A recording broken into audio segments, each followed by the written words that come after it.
Nakatayo ako sa gitna ngang matinding init ng kampo ngang pagsasanay ngang militar sa kabundukan ng Luzon.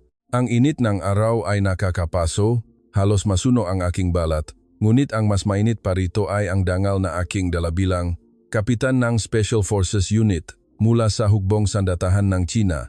Tumingin ako sa paligid ng kampo ng militar ng mga Pilipino na mukhang simple lang, halos nakakainsulto sa aking paningin. Dito, walang makabagong teknolohiya, walang mamahaling simulation machine tulad sa Beijing.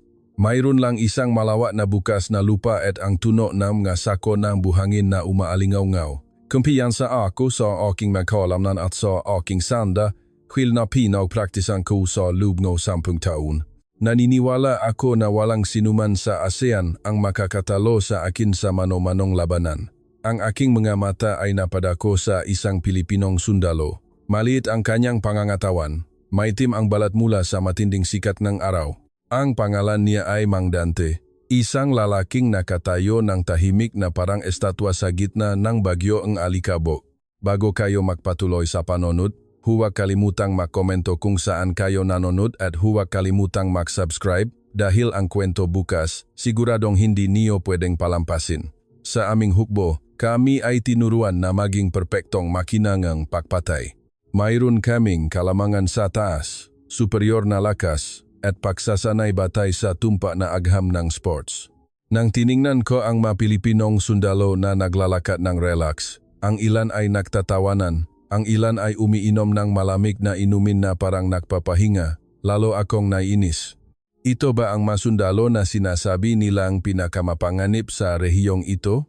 Bulong ko sa aking tauhan, habang bahagyang ngumingiti sa loop. Para silang maboksingero ng perya kaysa sa mga veteranong mandirigma na dumaan sa maraming labanan. Ang pagbisitang ito ay isang palitan ng close quarters combat skills sa pagitan ng ASEAN at isang malakas na bansa tulad ng China. Nahanda ako ng maraming secret techniques para ipakita sa mundo na ang martial arts ng China ang number 1. Sadyang nagsusuot ako ngang masikip na sando para ipakita ang aking magagandang kalamnan at ang mapaklat na nagsisilbing medalya ang karangalan. Samantala, ang karamihan sa mga Pilipinong sundalo ay nakasuot lang ng simpleng t-shirt at maikling shorts. Sa aking paningin, mukha silang walang disiplina. Lalo na si Mang Dante. Hindi siya mukhang isang Special Forces soldier. Ang kanyang nga braso at binti ay payat na parang sanga, ngunit may isang bagay na nagpatigil sa akin ang kanyang mamata. Payapa ito, tulad ng isang walang hangganang lawa. Hindi siya tumingin sa akin ng may takot o pahamon, kundi may isang uri ng kawalan na may nakatagong kapangyarihan na hindi ko may paliwanag. Kinabukasan ng hapon, nagsimula ang demonstrasyon ng labanan. Naglakad ako palabas sa gitna ng bukas na lupa kasama ang hiyawan ng suporta mula sa aking mga kasama sa koponan. Matindi at matatag ang bawat hakbang ko. Voluntaryo ako mula sa paningang Pilipino na subukan ang kanilang kakayahan. Kahit sino sa inyo na pinakamahusay, ipinahaya ko sa Ingles na may pahamak. Ngumiti ng mabait ang commander ng Pilipino at tumango kay Mang Dante, ang maliit na lalaking pinagmamasdan ko simula pa kaninang umaga na lumabas ng dahan-dahan. Hindi siya nag-warm up ng masigla tulad ng ginawa ko. Nagmano lang siya sa akin ayon sa Pilipinong kaugalian. Tinanggap ko ang pagmano ng walang ganang loop, iniisip sa aking sarili na sa loop ng 3 minuto. Paluluhurin kita mula sa entabladong ito. Ang amoy nga halimuyang langis para sa masahe ay nagsimulang sumingaw sa aking ilong. Ito ay isang amoy na nagsimula kong kamuhian dahil ito ay nagpapahiwatig ng pagiging luma at lipas na. Nagsimulang gumalaw si Mang Dante sa isang kakaibang galaw. Hindi iyon ang karaniwan at pamilyar na pang-internasyonal na tindig. Ang kanyang mga binti ay gumagalaw sa isang tuloy-tuloy na ritmo na parang sayaw kaysa isang labanan. Sumugod ako ng buong bilis na mayroon ako. Nagpakawala ang kaliwa at kanang jab para magbukas ang daan at sinundan ang isang panipa na nagpaistorbo sa kanyang ritmo. Ngunit ang nangyari ay nagpalamig sa akin hanggang sa aking likod. Hindi umurong si Mang Dante, kundi bahagya lang siyang umiling at ipinilay ang kanyang balikat. Dumaan lang ang aking suntok sa hangin, hindi ka panipaniwala. Kakaunti lang ang kanyang galaw, ngunit ang bawat galaw ay nagparamdam sa akin na nakikipaglaban ako sa isang anino. Bakit nakakaiwas siya? Tanong ko sa aking sarili. Nagsimulang bahagyang mangginigang aking kumpiyansa. Nagsimula akong sumugod ng mas matindi. Lahat ng hook, uppercut, at low kick na nakpatumba sa maraming kalaban ay ginamit ko, ngunit si Mang Dante ay mukha pa ring relax. Ginamit niya ang kanyang nga braso at binti para sipsipin ang puwersa ng aking mga atake ng malambot, na parang ang kanyang katawan ay gawa sa goma at bakal sa parehong oras. Sa bawat pagbangga ng aming mabalat, pakiramdam ko ay sumusuntok ako sa isang troso na binalutan ng guwantes. Ito ay kakaibang matibay. Nagsimula akong humingal ng malakas. Ang sikat ng araw na akala ko ay kaya kong tiisin, ay nagsimulang magpalabo ng aking paningin. Samantala, si Mang Dante ay may kaunting pawis lang sa kanyang mukha, at ang kanyang mamata ay nanatiling payapa, walang pagbabago. Ito ay simula pa lamang ng palitan na akala ko ay madali. Ngunit sa sandaling nagsimulang igalaw ni Mang Dante, ang kanyang mga daliri at binago ang anggulo ng kanyang tindi, alam kong nahaharap ako sa isang bagay na hindi may tuturo ngang modernong martial arts. Isang bagay na nakatanim sa dugo at mahabang kasaysayan ng isang lahi na tinatawag ang sarili nilang magigiting na mandirigma. Hindi ko alam na ang naghihintay sa akin pagkatapos nito ay hindi lamang pisikal na pagkatalo, kundi ang pagbagsak ng ego na binuo ko sa buong buhay ko. Nagsimulang mamuo ang inis sa aking puso, parang maulap na ulan na lumalabas. Pinabilis ko ang aking masuntok at sinubukan siyang sakupin upang gamitin ang teknik ng pagtapon sa sanda na labis kong ipinagmamalaki. Ngunit sa bawat paglapit ko, bahagya lang gumagalaw si Mang Dante upang baguhin ang anggulo ng pagbangga. Ginamit niya ang kanyang nga siko at tuhod upang protektahan ang kanyang nga vital points ng mahigpit hanggang sa pakiramdam ko ay sumusuntok ako sa isang gumagalaw na pader na bakal. Nagsimula akong mapagtanto na ang kinakaharap ko ay hindi ang Filipino martial arts na nakikita ko sa TV. Hindi ito ang FMA para sa palakasan na may mga patakaran para protektahan, kundi ito ay isang misteryosong sining na nakaugat ng malalim sa instinct ng survival. Sinubukan kong gamitin ang aking kalamangan sa taas upang idiin siya sa lupa, ngunit sa sandaling nahawakan ng aking kamay ang kanyang lig, naramdaman ko ang matinding init na namumula sa kanyang siko na direktang tumama sa aking tadyang. Hindi ito ang sakit ng pagkasuntok, kundi parang libu-libong matutulis na karayom ang tumagos sa aking internal organs. Nawalan ako ang balanse at umabante ng mabilis. Ang aking matinga ay nagsimulang umalingaw-ngaw, at ang aking puso ay lumakas ang tibok, halos lumabas na. Nakita ko ang aking mga kasamahan sa koponan na nakatayo sa gilid na arena na nagsimulang magkaroon ng seryosong ekspresyon. Hindi pa nila ako nakitang natatalo ng ganito dati, lalo na sa isang kalaban na halos kalahati ang laki sa akin. Habang humihingal ako at sinusubukang panatilihin ang aking katinuan, napansin ko ang ibang nga Pilipinong sundalo na nakatayo sa paligid. Hindi sila napalakpakan ng may tuwa, kundi tumingin sila ng tahimik na nakakapanindig balahibo. Ito ay ang mga mata ng isang mangangaso na nakatingin sa isang biktima na nahihirapan sa bitag. Nagsimula akong maramdaman na ang hangin sa paligid ay bumibigat ng paunti-unti. Ang amoy na lupa at ang amoy na gubat na dala na hangin ay nagsimulang magparamdam sa akin na hindi ako nasa isang kampo na pagsasanay na militar, kundi parang napunta ako sa isang sinaunang larangan ng digmaan na walang anumang patakaran. Nakatayo pa rin si Mang Dante sa parehong posisyon. Ang ritmo ng kanyang pahinga ay pare-pareho na parang isang makina na gumagana ng walang hangganang enerhiya. Nagpasya akong tipunin ang aking huling lakas at sumugod sa kanya gamit ang aking secret technique na ginamit ko na sa maraming labanan, ang jump knee strike na umaasang tatapusin ang laban sa isang galaw. Ngunit sa isang iglap habang ako ay nasa himpapawid, nakita kong ngumiti ng bahagya si Mang Dante. Ito ay isang ngiti na hinding-hindi ko malilimutan sa buong buhay ko. Umikot siya at ginamit ang isang kamay para hawakan ang aking laikot sa sandaling nawalan ako ng balanse. Ang counting puwersa na iyon ay nakpabulusok sa akin pasulong, halos bumagsak ako sa lupa. Ang hiya ay bumulusok sa aking mukha. Dali-dali akong bumalik sa aking posisyon. Ngunit ang nakita ko ay si Mang Dante na nakatayo ng ilang hakbang lamang ang layo at muling nagmamano. Hindi ito panunuya, kundi isang awa na may kasamang determinasyon na nagparamdam sa akin na lalo akong lumit. Nagsimula akong tanungin ang aking sarili, ano ba talaga ang sikreto nila? Bakit ang aking matinding lakas ay walang saysay sa harap ng kanyang malambot ngunit matalim na galaw? Tumingin ako sa aking mga braso na nagsimulang mamaka mula sa ilang pakbangka at tiningnan si Mang Dante na halos walang halos.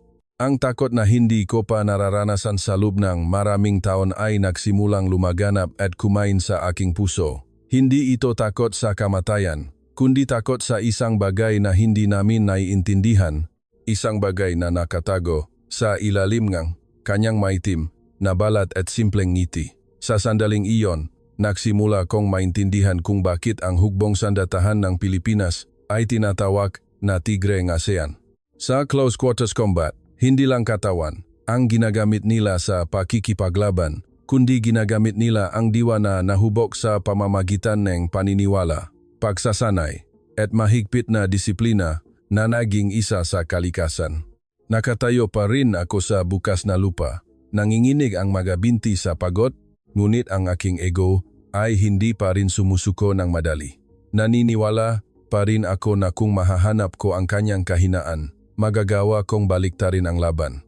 Ngunit iyon ang pinakamalaking pagkakamali sa buhay ko, dahil ang haharapin ko sa susunod na bahagi ng pagsasanay ay isang bangungot na hindi ko madaling magigising. Dumaloy ang malalaking butil ng pawis sa aking mamata, nakakasakit, ngunit wala akong oras kahit napahiran ito. Nakatayo pa rin si Mang Dante ng tahimik, ngunit ang kapaligiran sa paligid niya ay nagbago ng husto. Hindi na ito kawalan, kundi isang matinding presyon na kumalat hanggang sa nahirapan akong huminga. Kinagat ko ang aking labi, tinipon ang lahat ng aking lakas, at sumugod sa kanya sa huling pagkakataon. Sa pagkakataong ito, hindi ako nagtarget sa mukha, kundi sa katawan para gamitin ang buong puwersa ng pagbangga upang idiin siya sa lupa. Sumigaw ako ng malakas para tawagan ang aking moral, ngunit ang tunog na iyon ay mahina sa gitna ng katahimikan ng gubat sa paligid. Sa sandaling ang aking balikat ay tatama sa kanyang dibdib, gumalaw si Mang Dante ng kalahating hakbang. Hindi siya umatras, kundi lumapit sa aking vital point ng buong tapang. Ginamit niya ang kanyang kaliwang kamay upang bahagyang idiin ang aking balikat. Ngunit ito ay napakalakas, at sa isang iglap na iyon, nakita ko siyang umangat ang kanyang kanang siko. Ito ay isang simpleng galaw ngunit may nakatagong kamatayan. Sinubukan kong itaas ang aking braso para protektahan ang aking sarili ayon sa aking instinct, ngunit huli na ang lahat. Tumama ang kanyang siko sa nerve point sa itaas ng aking balikat ng tumpak. Hindi ito atake para balian ang buto, kundi para pigilan ang lahat ng galaw ng aking katawan. Ang buong mundo ko ay tila huminto sa pag-ikot. Isang manhid na pakiramdam ang kumalat sa aking kaliwang braso hanggang sa hindi ko na may galaw ang aking daliri kahit kaunti. Ang impact na iyon ay nagpatigil sa aking malaking katawan agad na parang bumangga sa isang malaking tuod. Bumagsak ako pasulong, nawalan ng hininga sandali. Ang hiya at sakit ay sabay na sumugot sa akin hanggang sa lumuhod ako sa lupa sa gitna ng daan-daang pares ng mata na masundalo na nakatingin sa akin.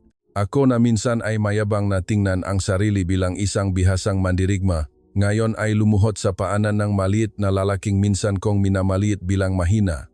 Ang katahimikan ay bumalot sa buong lugar ng pagsasanay, tanging ang tuno lamang ng huningang ibon mula sa malayong gubat ang naririnig. Hindi lumapit si Mang Dante para paiktingin ang aking pagkatalo. Umurong lang siya sa kanyang handang posisyon at gumawa ng isang bagay na mas lalong nagwasak sa aking puso, isang banayad ng ngiti at pag-abot ng kanyang kamay para tulungan akong tumayo.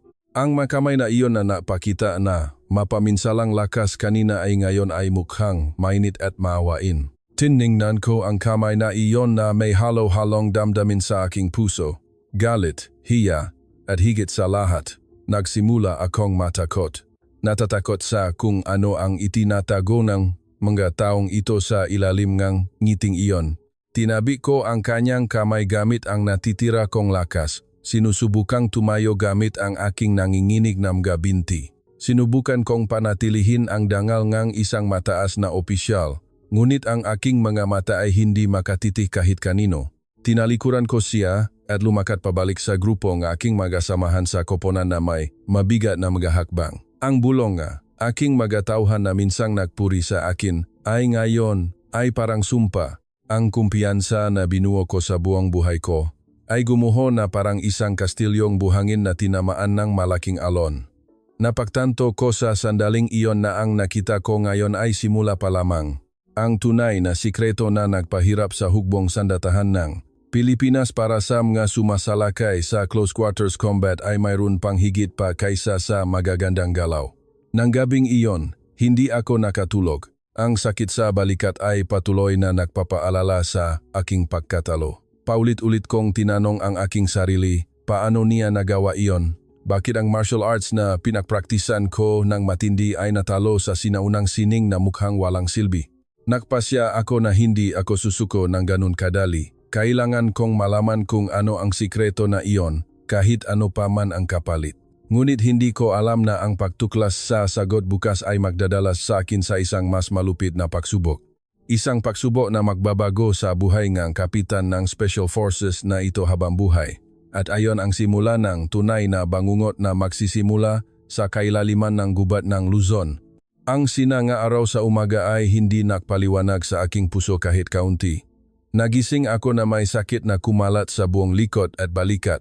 Nang lumabas ako muli sa lugar ng pagsasanay, ang kapaligiran ngayon ay lubhang naiba kaysa kahapon. Walang hiyawan o pag-usap ng mga Pilipinong sundalo. Mayroon lamang katahimikan na nagbibigay ng matinding presyon hanggang sa nahirapan akong huminga. Nakatayo ang kumanda ng Pilipino na nakasuot ng training uniform na mukhang listo. Sinabi niya sa amin na ang kahapon ay pagbati lamang, ngunit ngayon ay ang totoo. Ang masalitang iyon ay nagpalamig sa akin hanggang sa aking laikot. Sinubukan kong huminga ng malalim upang muling ibalik ang kumpiyansa na nawala kahapon, ngunit tila hindi nakikinig ang aking katawan. Ngayon, hindi kami nagsasanay sa bukas na lupa, kundi dinala kami sa malalim na gubat sa likod ng kampongang pagsasanay. Dun, walang arena, walang patakaran. Mayroon lamang makapal na puno at basa-basa na lupa. Nakatayo si Mang Dante na naghihintay sa akin sa gitna ng anino ng mga puno. Mukha siyang nakikisa sa kalikasan sa paligid niya, halos hindi makita. Nagsimula akong maramdaman ang kawalan ng katiyakan sa aking puso. Sa ganitong gubat, gaano kaya kapakinabangan ang aking lakas? Tanong ko sa aking sarili ng mahina, bago ipinahaya ang instruktor na magsisimula na ang mahalagang aralin na tinatawag na sining ng pananandata. Ito ay isang close quarters combat technique na binuo para sa digmaan, hindi para sa palakasan. Kundi ito ay isang sining ng pinakamabilis at pinakatahimik na pagpatay. Nagsimula ang demonstrasyon ng hindi ako handa. Sumugot si Mang Dante sa akin ng mas mabilis kaysa kahapon. Sa pagkataong ito, hindi lang niya sinubukang iwasan ang aking masuntok, kundi ginamit niya ang bawat bahagi ng kanyang katawan bilang matalim na sandata. Sinubukan kong magpakawala ng sunod-sunod na suntok ayon sa sanda style. Ngunit ginamit niya ang kanyang kamay upang harangin at yumikot para makalapit sa akin sa isang iglap. Naramdaman ko ang presyon sa aking lig at mga mata. Hindi niya talaga tinuso ang aking mamata, ngunit ang posisyon ng kanyang madaliri ay malinaw na nagpapahiwatig na kung ito ay tunay na labanan, siguro ay bulag na ako. Nagsimulang sumukot ang pagkabigla sa aking puso. Dali-dali akong umatras kasama ang pawis na dumadaloy sa aking mukha. Bakit hindi ko makita ang kanyang magalaw? Sigaw ko sa aking sarili. Ang pakiramdam, pagkatalo kahapon ay kaunti pa kung ihahambing sa takot na nararamdaman ko ngayon. Nagsimula, akong mapagtanto na ang pinagpraktisan ko ay ang manalo sa loob ng patakaran. Ngunit ang pinagpraktisan ng mga Pilipinong ito ay ang manatiling buhay sa harap ng kamatayan. Sinundan ako ni Mang Dante na parang anino. Ang bawat hakbang niya ay walang tunok na balingsanga. Ginamit niya ang sinaunang FMA na pinagsasama, ang tumpa na pag-atake sa mga vital points. Sa bawat pagsubok kong lumaban, lagi kong natagpuan ang aking sarili sa isang disadvantage. Ginamit niya ang kanyang siko at sinuntok ang aking panga ng bahagya, ngunit ang vibrations ay nagpapasakit sa aking ulo sandali. Nagsimula akong mawala ng control at nagpakawala ng gawalang direksyong suntok na may galit na halong takot. Sinubukan kong hawakan ang kanyang braso upang ibagsak siya sa lupa. Ngunit ginamit niya ang aking sariling momentum upang baluktutin ang aking pulso hanggang sa napasigaw ako sa sakit. Bumulong si Mang Dante sa aking tainga na may malamig na boses ngunit may nakatagong aral. Ang lakas na walang direksyon ay ang pinakamalaking kahinaan. Ang masalitang iyon ay parang kidlat na tumama sa aking puso. Lumuhot ako sa basa-basa na lupa, tinitingnan ang maliit na lalaking nakatayo sa itaas ko na may damdaming hindi ko may paliwanag. Ako na minsan ay inakala na ako ay isang mabangis na tigre mula sa hilaga. Ngayon ay parang isang nawawalang kuting sa gitna ng malawak na gubat. Nagsimulang lumabas ng paunti-unti ang sikreto na hinahanap ko. Ngunit hindi ito isang bagay na madali kong gayahin. Hindi lang ito galaw, kundi isang perpektong kinokontrol na killer instinct. Ang mga Pilipino ay hindi lumalaban gamit ang kalamnan, kundi lumalaban sila gamit ang instinct na pinagsasanay ng matagal.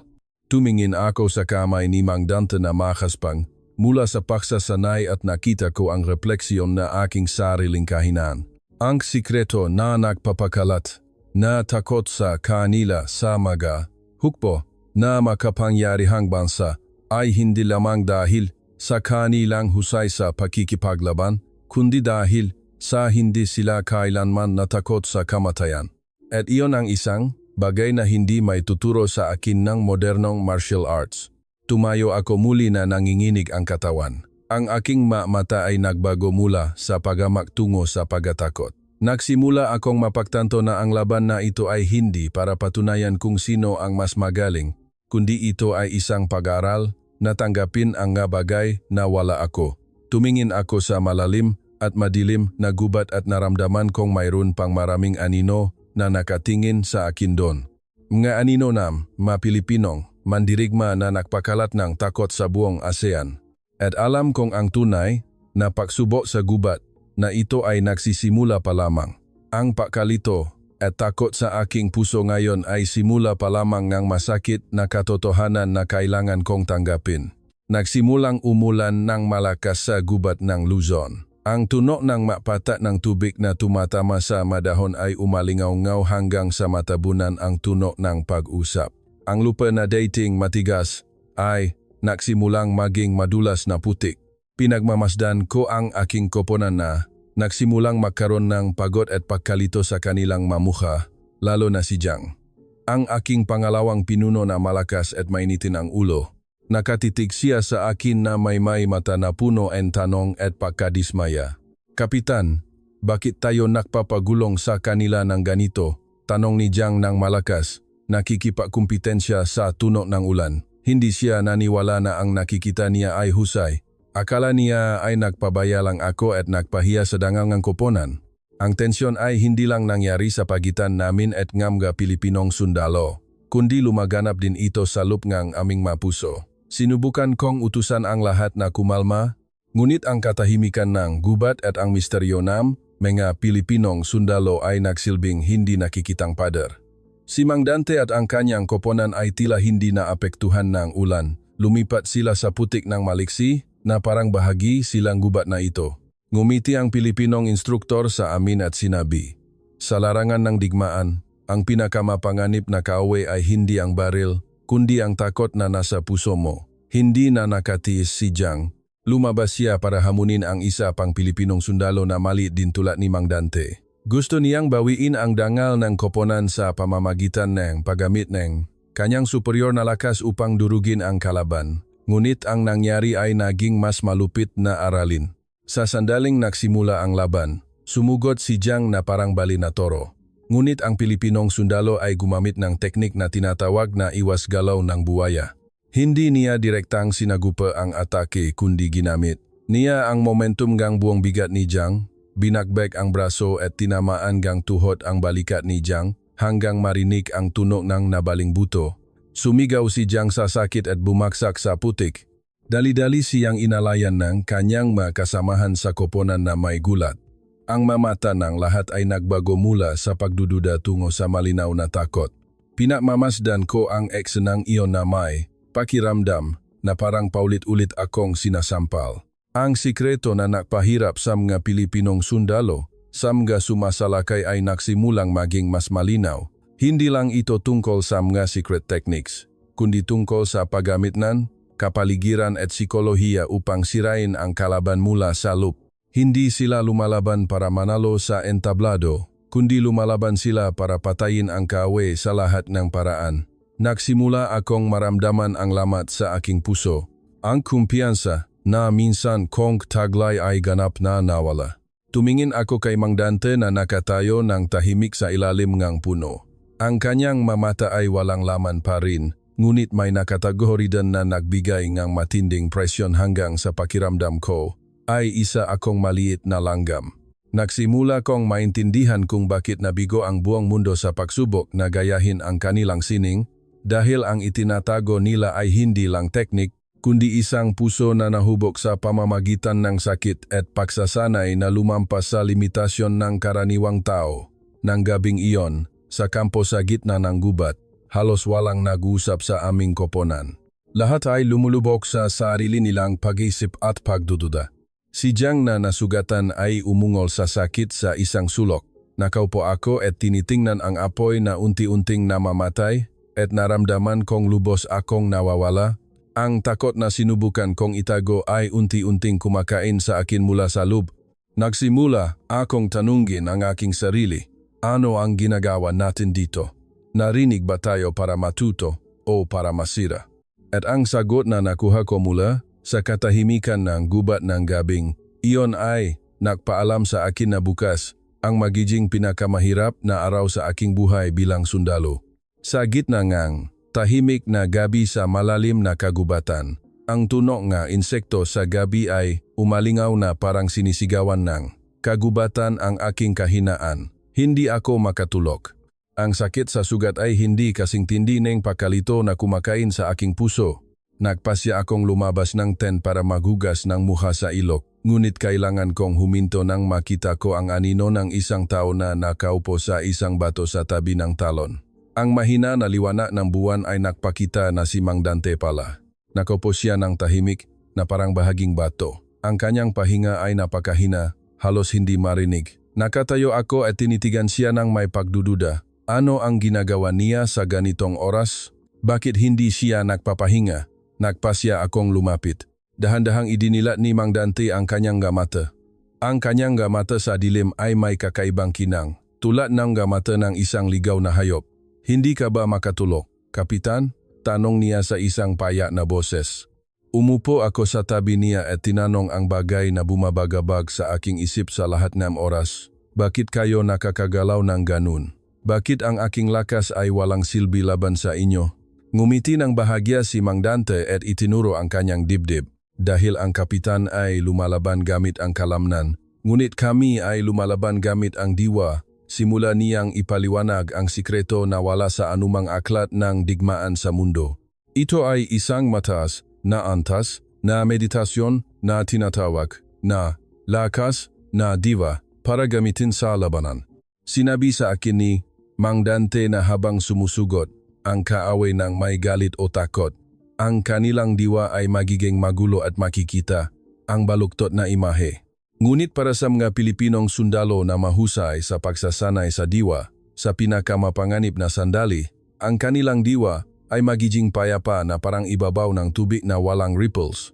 Kapag payapa ang diwa, lahat ay makikita mong bumagal. Makikita mo kahit ang ritmo ng pahinga at direksyon ng makalamnan ng kaaway bago pa siya magpakawala ang suntok. Ang kanyang masalita ay nagpataas ng aking balahibo. Hindi lang ito tungkol sa pamahiin, kundi ito ay sining ng pakontrol sa mga pandama na lumampas sa limitasyon ng karaniwang tao. Sinabi niya sa akin na subukan kong tumayo at suntukin siya habang nakapikit siya. Sa aking isip, ito ang pagkakataon para patunayan ang katotohanan. Tinipon ko ang aking konsentrasyon at nagpakawala ng pinakamabilis na suntok sa kanyang mukha.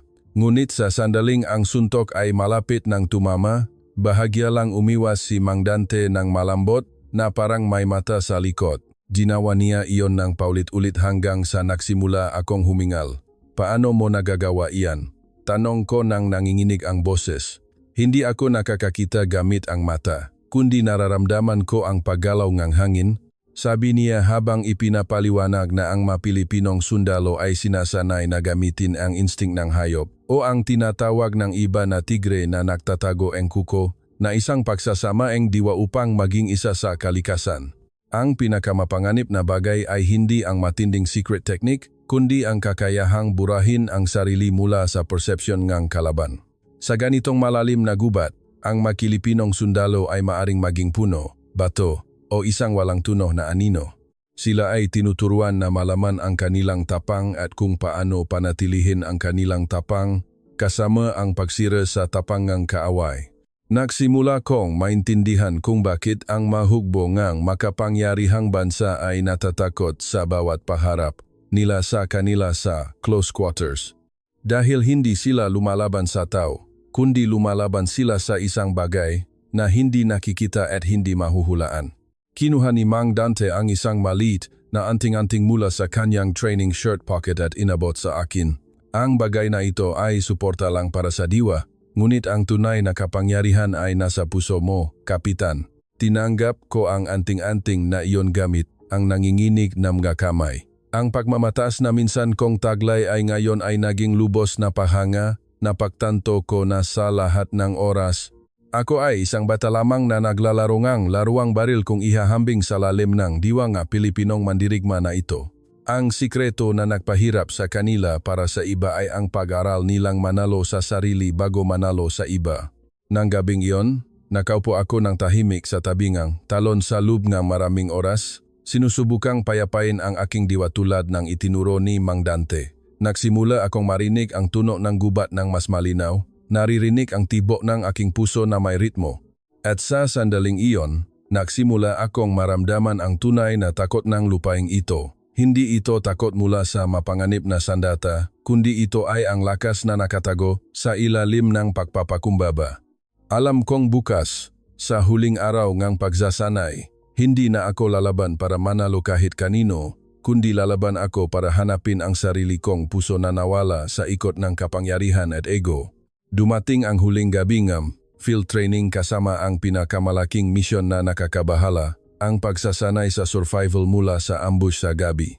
Ang aming koponan ay kumpleto sa pinakamodernong kagamitan. Mayroon kaming pinakabagong night vision goggles na makakakita ng malinaw kahit sa matinding dilim. Mayroon kaming thermal sensors at training weapons na may laser sights. Kumpiyansa ako na sa mga teknolohiyang ito, ang mga Pilipinong sundalo na gumagamit lamang ng kutsilyo at sinaunang martial arts ay walang pagkakataong makalapit sa amin. Ngayong gabi, buburahin namin ang lahat ng paghamak. Sabi ko sa koponan ng may determinasyon, kahit sa kaibuturan ng aking puso, ay may anino pa rin ng pag-alala mula sa mga salita ni Mang Dante kagabi. Lumipat kami sa makapal na kagubatan ng pinakatahimik na magagawa. Ang berdang liwanag mula sa night vision goggles ay nagparamdam sa gubat na parang isang nakatakot na dayuhan na mundo. Bigla na lang, isang makapal na hamog ang bumalot sa buong lugar. Ang liwanag ng buwan ay ganap na natakpan. Ang pinakakatakot na bagay ay nang ang aming thermal sensor ay nagsimulang magpakitang putik at basa. Kapitan, wala akong makita. Napakakapal ngang hamog. Ang kamera ay nagre-reflect ng liwanag at nagpapablur sa aking paningin. Ang boses ni Jiang ay narinig sa radio communicator na may pagkabigla. Sinubukan kong utusan ang lahat na magsama-sama, ngunit sa isang iglap na iyon, ang miyembro ng koponan na naglalakad sa likod ay nawala ng tahimik. Walang kahit na isang sigaw, walang tunog ng labanan. Mayroon lamang kawalan na natitira. Ang pagkabigla ay sumugot sa amin ng matindi. Dali-dali kong tinanggal ang night vision goggles dahil ito ay naging balakid kaysa tulong.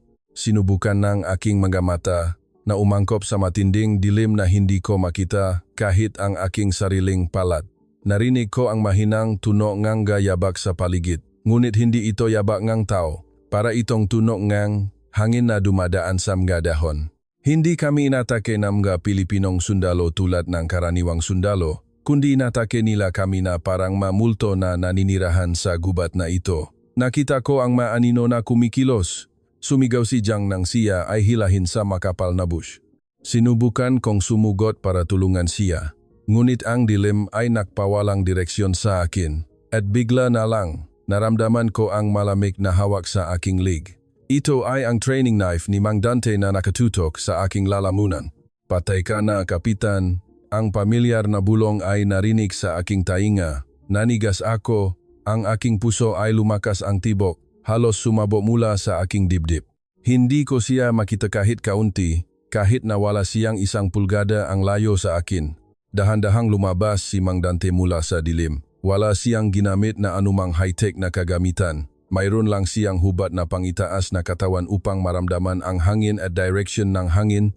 Pinahid niya ang kanyang katawan ng putik upang itago ang amoy at kulay ng balat. Ang iyong mga makina ay hindi makakatalo sa aming instinct, sabi niya sa isang payak na boses habang ang kanyang mga kasamahan sa koponan ay dahan-dahang lumabas mula sa kanilang pinagtataguan sa paligid ko. Ang pinakakatakot na sikreto nga hukbong sandatahan ng Pilipinas sa aking paningin ngayon ay hindi lang tungkol sa Filipino martial arts, kundi ang kakayahang maging isa sa kamatayan. Ginawa nilang tahanan ang malupit na gubat at ginawang walang magawa na bisita ang kalaban. Pinagmamasdan ko ang aking koponan na nalipol sa loob ng mas mababa sa 10 minuto. Ang pagmamalaki ko sa teknolohiya at matinding lakas ng makapangyarihang bansa ay gumuho ng walang natira. Napagtanto ko na ngayon kung bakit nabigo ang buong mundo sa paharap sa kanila sa ganitong uringang larangan ng digmaan dahil lumalaban kami gamit ang makina, ngunit lumalaban sila gamit ang diwa ng gubat. Lumuhod ako sa basa-basa na lupa, hindi dahil sa pisikal na sakit, kundi dahil sa lubos na pagkatalo sa diwa. Pakiramdam ko ay isa lang akong bulag na sinusubukang labanan ang isang higante na nakakakita ng lahat. Ang aking pagmamataas ay ganap na nasira, naiwan lang ang kawalan at paggalang na hindi pa nangyari dati.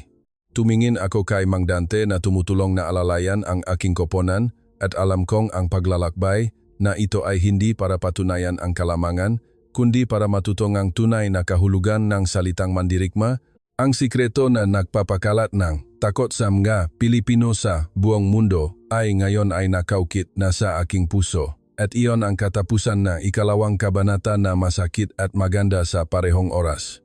Ang sina nga araw sa umaga ay sumikat muli sa kampo ng pagsasanay.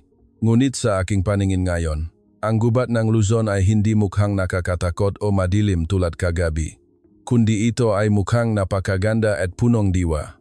Nagising ako na masakit pa rin ang buong katawan, ngunit ang aking puso ay nakaramdam ng kakaibang gaan at ginhawa. Tiningnan ko ang training uniform at high-tech na kagamitan na nakakalat sa sulok ng tent. Ang mga bagay na ito ay simbolong pagmamalaki, ngunit ngayon ay nagpapaalala sa akin ng kawalan kung walang tunay na diwa. Naglakad ako palabas sa dating malawak na bukas na lupa kung saan ako natalo kay Mang Dante. Nakita ko siyang tahimik na nagwawalis ng matuyong dahon. Ang kanyang kilos ay mukhang ordinaryo, nakakagulat. Walang anumang aura ng mamamatay tao na nakita ko sa dilim kagabi. Dahan-dahan akong lumapit sa kanya, hindi para hamunin, kundi para magpakita ng paggalang mula sa kaibuturan ng aking puso. Huminto ako sa harap niya at yumukod, 1 kilos na hindi ko pa nagawa kahit kanino dati. Mang Dante, mangyaring turuan niyo ako, sabi ko nang nanginginig ngunit matatag ang boses.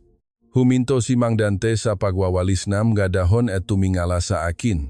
Ngumiti siya ng banayad, parang isang kuya na nakatingin sa kanyang nakababatang kapatid na kakahanap lang ng daan pauwi. Ang kapitan ay hindi dumating para matutong ang sining ng pagpatay, kundi dumating ang kapitan para matuto ang signing ang pagprotekta sa sarili niyang puso.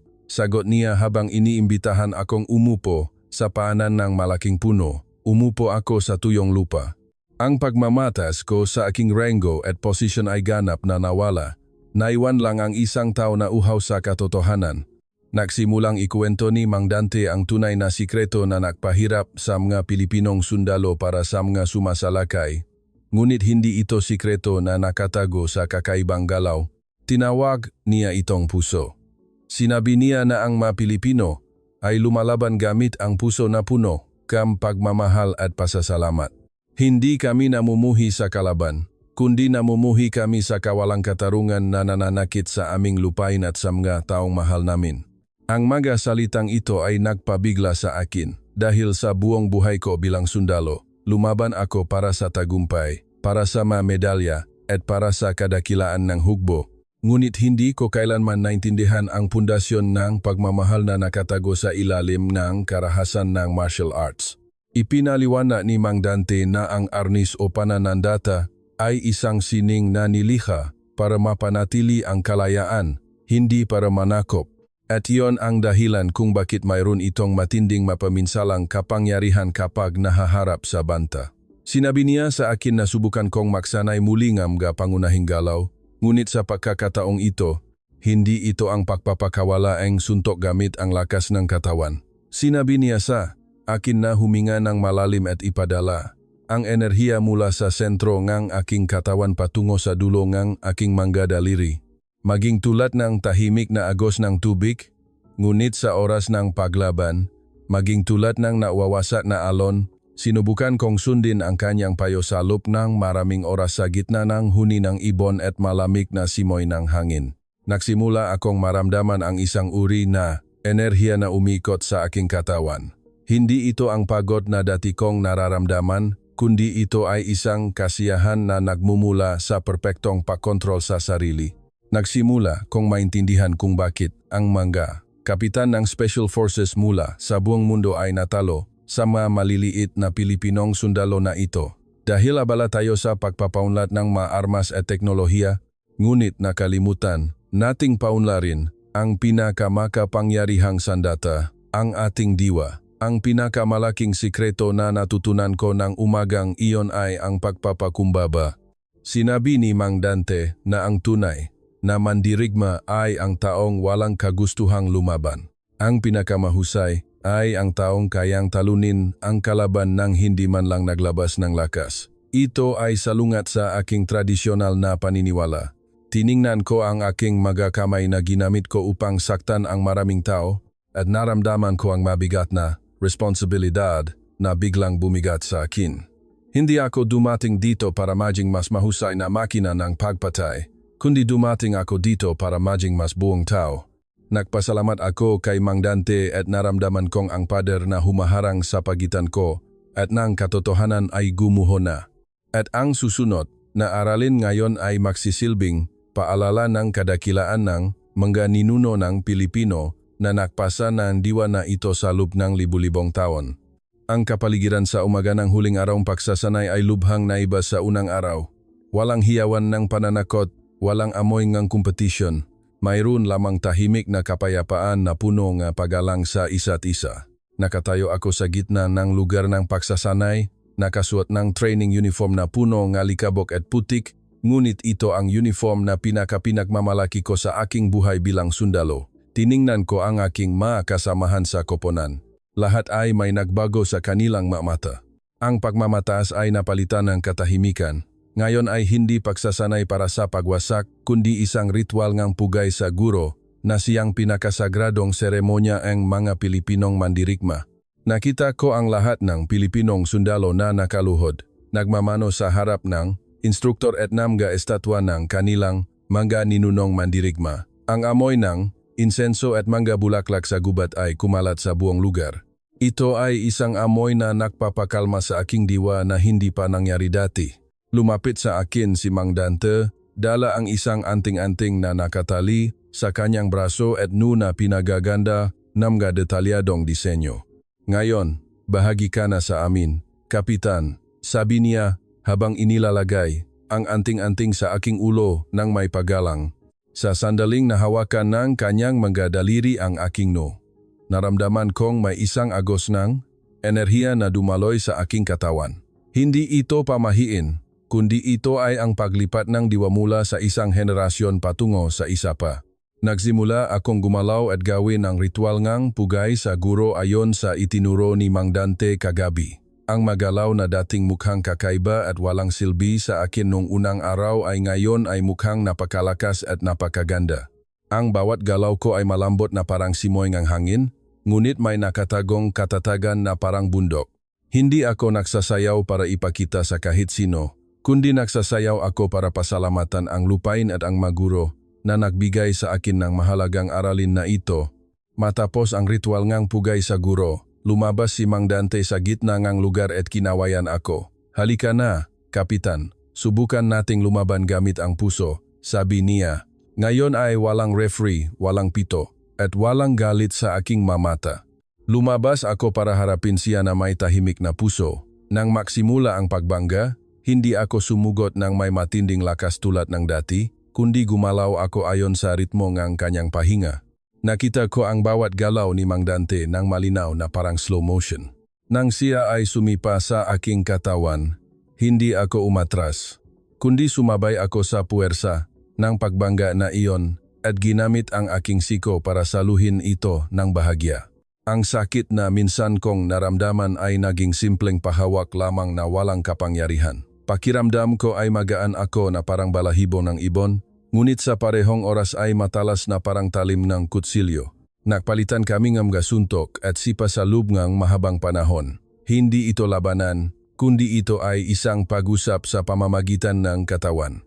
Ngumiti si Mang Dante nang makita niya na kaya kong harapin ang kanyang secret technique ng may kapayapaan. "Magaling, Kapitan. Iyan ang tunay na kapangyarihan," sabi niya. Sumugot siya ng may pinakamatinding jump knee strike. Ngunit sa pagkakataong ito, hindi ako nagmadali. Bahagya lang akong umiwas at ginamit ang aking kamay upang hawakan ang kanyang likod para ibalik ang puwersa ng malambot. Pareho kaming huminto at tiningnan ang isa't isa. Ang pag-unawa sa tinatawag na sikreto nga Pilipino ay ngayon ay hindi na sikreto para sa akin dahil ito ay bumalot na sa aking dugo at diwa. Ito ay ang pagtanggap sa kahinaan upang lumikha ng tunay na lakas. Ang Pilipinong sundalo at sundalo ng China na nakatayo sa paligid ay nagsimulang magpalakpakan ng may katapatan. Nakita ko si Jiang na may pasa-pasa kanyang mukha na ngumiti ng may pakalma. Ang salungatan sa pagitan ng mga lahi at ng pagiging makapangyarihan ay nawala na, naiwan na lamang ang pagiging makakapatid na mandirigma na nagbabahagi ng parehong kapalaran sa larangan ng digmaan ng buhay. Lumuhod ako sa paanan ni Mang Dante at ang iba pang Pilipinong instructor ng may pananampalataya. Alam ko na ngayon na ang kadakilaan ay hindi sinusukat sa laki nga armas o sa dami ng tauhan, kundi sinusukat ito sa lalim ng puso at sa pagbibigay ng paggalang sa iba. Ito ang pinakamalaking aralin na dadalhin ko pabalik sa aking sariling bayan, isang aralin na magbabago sa aking hukbo habang buhay. At ito ang katotohanan na kailangan malaman ng mundo kung bakit ang nga Pilipino ay hindi kailanman naging alipin ng sinuman sa close quarters combat. Ang malaking eroplano ay tahimik na nakaparada sa runway sa gitna, ngumuusok na init mula sa konkreto. Ang huling sina ng araw ay papalubok na sa abot tanaw sa kabundukan ng Luzon, isang senyales na ang aking oras sa lupain na ito ay natapos na. Nakatayo ako sa harapan ng hagdan ng eroplano, tumingin pabalik sa mga nakabiling bundok kung saan ako naligaw at natalo. Ngunit ang pagkatalo na ito ay naging pinakamalaking tagumpay sa aking buhay. Lumapit sa akin si Mang Dante sa huling pagkakataon.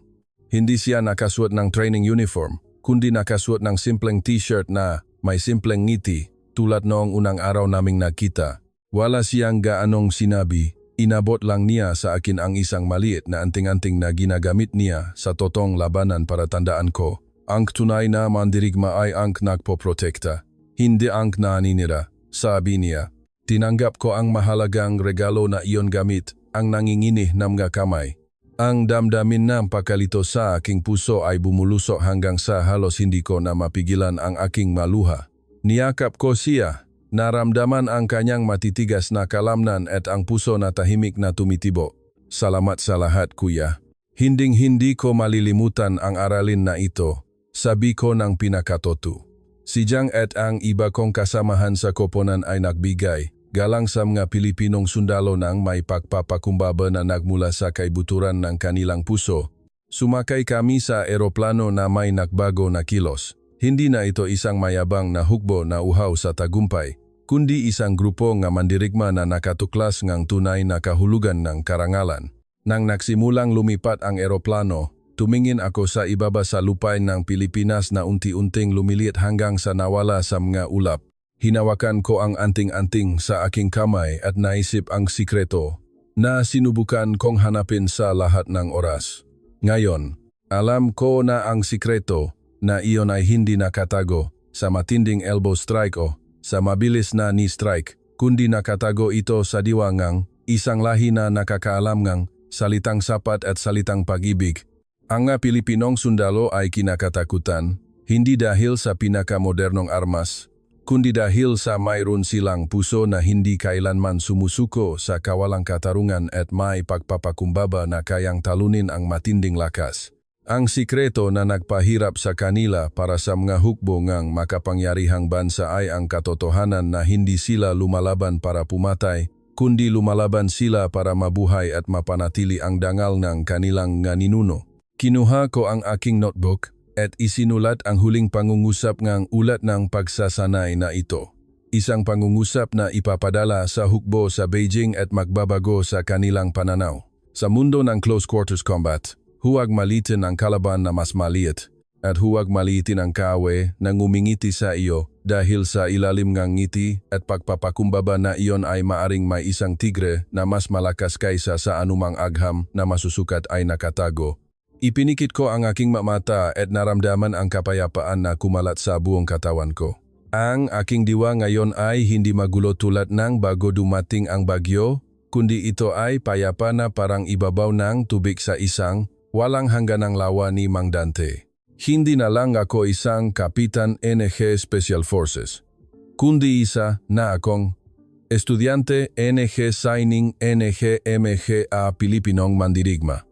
Isang signing na mananatili sa akin na bambuhay. Nang lumipat ang eroplano patungo sa aking sariling teritoryo, nakita ko ang nga ilaw ng malaking lungsod na naghihintay sa akin. Alam kong bukas, ang aking trabaho ay mananatili pa rin. Ngunit ang aking diwa sa loob ay ganap ng nagbago. Hindi na ako natatakot sa pagkatalo, dahil alam ko na ngayon na ang pagkatalo ang pinakamahusay na guro at ang pagtanggap sa pagiging tao ang pinakamalaking lakas. Ang sikreto na nagpahirap sa mga Pilipino sa close quarters combat ay ngayon ay naging liwanag na gumagabay sa aking buhay patungo sa isang bagong landas, ang landas ng tunay na mandirigma na dapat katakutan at igalang ng mundo ng buong puso.